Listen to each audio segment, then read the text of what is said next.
श्री जंगली बाबा धाम पर आयोजित बाल कवि सम्मेलन में बाबू चंद्रचूड़ सिंह इंटर कॉलेज गणवार रहा प्रथम स्थान। जी हां, खबर बलिया जनपद के गणवार क्षेत्र में स्थित श्री जंगली बाबा धाम पर आयोजित बाल कवि सम्मेलन में कई विद्यालय के छात्र छात्राओं ने भाग लिया, जिसमें बाबू चंद्रचूड़ सिंह इंटर कॉलेज गणवार प्रथम स्थान पर रहा। बाल कवियों ने मन से कला, हाव भाव, प्रभावशाली प्रस्तुति का जलवा बिखेरे। बाल कवियों का कविता सुनकर सभी दर्शकों ने ताली बजाकर बाल कवियों का उत्साहवर्धन किया। बाल कवि सम्मेलन में निर्णायक रूप में डॉक्टर अरविंद कुमार उपाध्याय, डॉक्टर महेश शर्मा, विजय राम यादव, विंध्याचल सिंह, मुकेश चंचल, सुनील सिंह ने अहम भूमिका निभाई। बाल कवि सम्मेलन का संयोजक दूरदर्शन कलाकार राजनार यादव जी का अहम योगदान रहा। बाल कवि सम्मेलन से बच्चों का चतुर्मुखी विकास होता है। बाल कवि सम्मेलन में सर्वश्रेष्ठ कवि विश्वनेंद्र सिंह, बाबू चंद्रचूड़ सिंह इंटर कॉलेज गणवार, अभिषेक निहालपुर, रुद्रांश तिवारी, संत उड़िया बाबा रहे। बाल कवि सम्मेलन में प्रथम स्थान बाबू चंद्रचूड़ सिंह इंटर कॉलेज गणवार, दूसरा स्थान राजा रामचंद्र इंटर कॉलेज, तीसरा स्थान द होराइजन स्कूल गणवार रहा। विजेता टीम को शील्ड तथा मेडल देकर सम्मानित किया गया।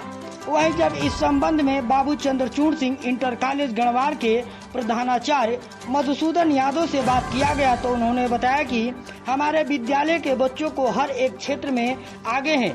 इस विद्यालय में अनुशासन रहित शिक्षा दिया जाता है और जो छात्र छात्राएं अनुशासन में रहकर शिक्षा ग्रहण करते हैं वह कामयाब जरूर होते हैं। वहीं आज दीपावली पर्व है तथा छठ पर्व को लेकर बच्चों तथा अभिभावकों को संदेश भी दिए तथा विद्यालय परिवार के तरफ से दीपावली पर्व तथा छठ पर्व की हार्दिक शुभकामनाएं भी दिए। अपने एक परिचय बता दीजिए। मैं मधुसूदन यादव, प्रधानाचार्य Babu Chandrachud Singh inter college Ganwar Ballia. Sir, देखा गया कि बाल कवि सम्मेलन बाबा जंगली बाबा के स्थान पर हुआ, जिसमें विद्यालय आपका प्रथम स्थान आया है। किस तरह से सर कवि सम्मेलन के लिए बच्चों को तैयार किया जाता है, क्या कुछ रहता है?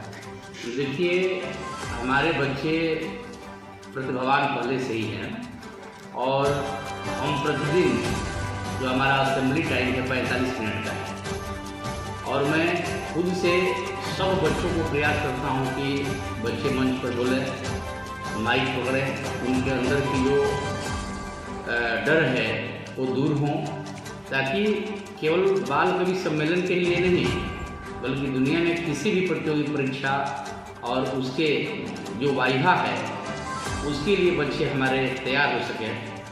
तो मैं प्रतिदिन असेंबली लेता हूं, कोई भी ऐसा दिन नहीं कि असेंबली हमारे यहाँ नहीं होती है और 10-20 बच्चे हमारे यहाँ डेली बोलते हैं, जिससे बच्चों में बोलने की हैबिट सी हो गई है और तैयारी हमारी हमेशा रहती है।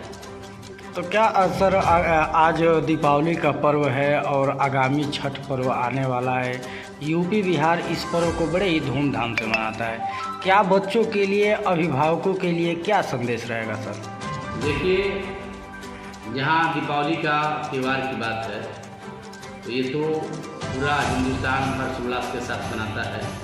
इसके पीछे पौराणिक कथा है कि भगवान श्री राम जो है हमारे रावण से युद्ध करके अयोध्या लौटे थे तो उस समय अयोध्या वासियों ने दीपक जला करके अपनी प्रसन्नता व्यक्त किया था। तभी से ऐसा मान्यता है कि दीपावली बनती आ रही है।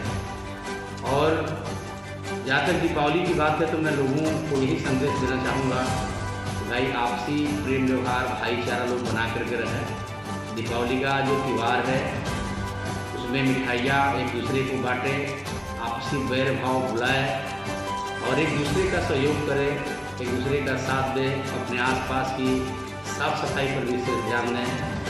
पड़ोसियों से या अन्य जो व्यक्ति भी हैं आसपास में उनके साथ एक सौहार्द भरा जीवन जिए तो बेहतर होगा। त्यौहार तो एक कोई मानक विशेष नहीं है, लेकिन हम मानव हैं और हमारे जीवन में रोज़ होली है, रोज़ दिवाली है और ये तभी है जब हम अपने पड़ोसियों के साथ अच्छा व्यवहार रखेंगे, अच्छी तरह से जीवन यापन करेंगे, ईमानदार बनेंगे और एक दूसरे के सहयोग की भावना रखेंगे। बच्चों के लिए क्या संदेश रहेगा सर, जो पटाखे से अक्सर सुनने में आता है कि पटाखे से किसी बच्चे का हाथ जल गया तो किसी का हाथ फट गया, तो ऐसा? देखिए, हमने अपने बच्चों को अपने विद्यालय स्तर पर प्रिकॉशन दिया है। दीपावली से एक दिन पहले ही असेंबली में बहुत सारे प्रिकॉशन मैंने बच्चों को दिया था। इतना तक बताया था बच्चों से कि देखो, पटाखे न चलाओ, पटाखे से चहुर नुकसान है। एक तो जहाँ धन नुकसान हो रहा है, दूसरी ओर वायु प्रदूषण बढ़ रहा है, ठीक है। तीसरी ओर अगर कोई बच्चा जो है उस पटाखे से घायल हो जाता है तो बच्चे का पढ़ाई लिखाई भी डिस्टर्ब हो जाती है कुछ दिन के लिए, या उसका कोई विशेष अंग क्षतिग्रस्त हो गया, जैसे संवेदनशील अंग, कुछ आँख में जैसी चीज़ें हैं, अगर वो क्षतिग्रस्त हो गई तो फिर वापस भी नहीं आ सकती। तो ये बहुत बड़ी और जटिल समस्या है। और मैं तो गवर्नमेंट से भी ये चाहूँगा कि ये जितने भी पटाखे शादी विवाह या समारोहों पर चल रहे हैं, इसको पूरी तरह से बैन किया जाए, क्योंकि ये देखिए कहीं से भी सही नहीं है। और आज हमारे जो जिस तरह से वायु प्रदूषण हो रहा है, एक हमारे लिए सबसे विकट समस्या है आज के युग में। और ये हमारी जो प्राण वायु है, जिसको हम ऑक्सीजन कहते हैं, उसके लेवल को घटाने का काम कर रही हैं, हमारी ओजोन परत को क्षय करने का काम कर रही है, जिससे विभिन्न प्रकार की बीमारियां और समस्याएं हमारे देश में उत्पन्न हो जाएंगी कुछ दिनों में, अगर हम लोग नहीं संभलेंगे तो। मैं यही संदेश देना चाहूँगा अपने बच्चों को कि आप लोग पटाखे मत चलाओ, आप रंगोलियाँ बनाओ, रंगोलियों से अपने घर को सजाओ, फूलों से अपने घर को सजाओ, अपने घर की हैंडमेड मिठाइयाँ नमकीन बना करके आप लोग खाओ, क्योंकि देखिए मिठाइयाँ भी इस समय जो है ना काफ़ी अच्छी नहीं है। ये कभी रक्षाबंधन की मिठाई देखे होंगे या लगभग दिवाली की मिठाई देखे होंगे, तो ये मिठाइयाँ लगभग शुद्ध नहीं होती हैं, तो इससे भी लोगों की तबीयत खराब होने की संभावनाएं काफ़ी बढ़ जाती है। बाबू चंद्रचूड़ सिंह इंटर कॉलेज की तरफ से हमारे प्यारे बच्चों, अभिभावकों और हमारे स्टाफ और हमारे मित्रगण, ग्रामवासी सबको हार्दिक शुभकामना।